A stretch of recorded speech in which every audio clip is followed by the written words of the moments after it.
அமெரிக்க அதிபர் தேர்தலுக்கு இன்னும் 55 நாட்களே இருக்கின்றன. இதில் போட்டியிடும் வேட்பாளர்களான டொனால்ட் ட்ரம்ப், கமலா ஹாரிஸ் இருவரும் நேருக்கு நேர் மோதிய விவாத நிகழ்ச்சியில் அனல் பறந்தது. 90 நிமிடங்கள் நீடித்த இந்த விவாதத்தில் கமலா ஹாரிஸும் ட்ரம்பும் சர்வதேச விவகாரங்களில் மட்டுமின்றி தனிப்பட்ட முறையிலும் விமர்சித்துக் கொண்டனர். அமெரிக்க அதிபர் தேர்தலில் ஜனநாயக கட்சி சார்பில் போட்டியிடும் தற்போதைய துணை அதிபரான கமலா ஹாரிஸும் குடியரசுக் கட்சி வேட்பாளரும் முன்னாள் அதிபருமான டொனால்ட் ட்ரம்பும் மோதிக்கொள்ளும் முதல் மற்றும் கடைசி விவாத நிகழ்ச்சி இதுவே. இதனால் ஆரம்பம் முதலே எதிர்பார்ப்பு அதிகம் இருந்தது. அதற்கு ஏற்ப விவாதமும் தொடக்கம் முதலே அமர்க்களப்பட்டது. பொருளாதாரம், குடியேற்றம், கருக்கலைப்பு என பல பிரச்சனைகளை இருவரும் காரசாரமாக விவாதித்தனர். இதில் கமலா ஹாரிஸ் சர்க்காஸ்டிக்காக பேசி ட்ரம்பின் கோபத்தை அதிகரிக்க செய்துவிட்டார் என்றே சொல்லலாம். உங்க பிரச்சாரத்துக்கு கூட்டமே வர்றதில்லை என்பது போல கமலா ஹாரிஸ் பேச, அப்படியெல்லாம் இல்லை என்று தற்காத்து கொண்டு பேச வேண்டிய நிலைக்கு ட்ரம்ப் தள்ளப்பட்டார்.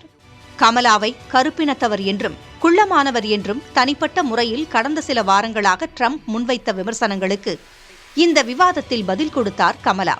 இப்படி இனவாதம் பேசுபவரா அதிபராக வேண்டும் என்றும் அவர் சாடினார்.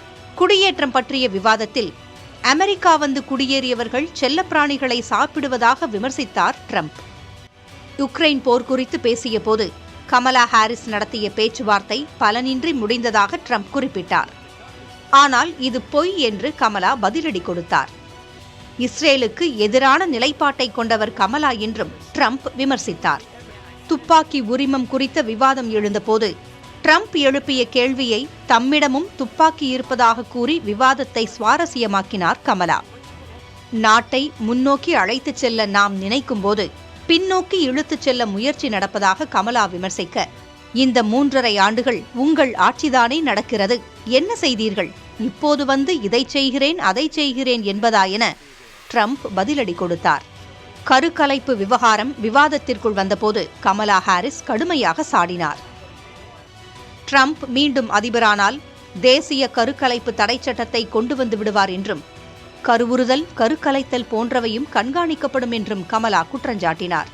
ஆனால் கருக்கலைப்பு கொள்கை அந்தந்த மாகாணங்களால் முடிவு செய்யப்படுவது என்று ட்ரம்ப் பதிலளித்தார். கமலா பொய் சொல்வதாகவும் அவர் சாடினார்.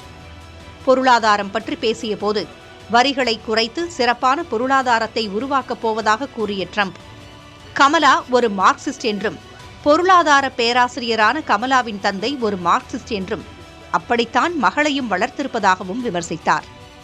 அமெரிக்க அதிபர் தேர்தலில் முதலில் மீண்டும் களம் இறங்கிய அதிபர் ஜோ பைடன் உடனான முதல் விவாத நிகழ்ச்சியில் ட்ரம்ப் பங்கேற்றிருந்தார்.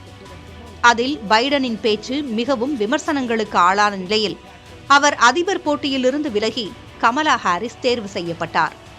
இதையடுத்து 2வது மற்றும் இறுதி நேருக்கு நேர் விவாதமாக ட்ரம்பும் கமலா ஹாரிஸும் மோதிக்கொண்ட நிலையில் இதில் கமலாவின் பேச்சுக்கு அதிக வரவேற்பு இருந்ததை காண முடிந்தது.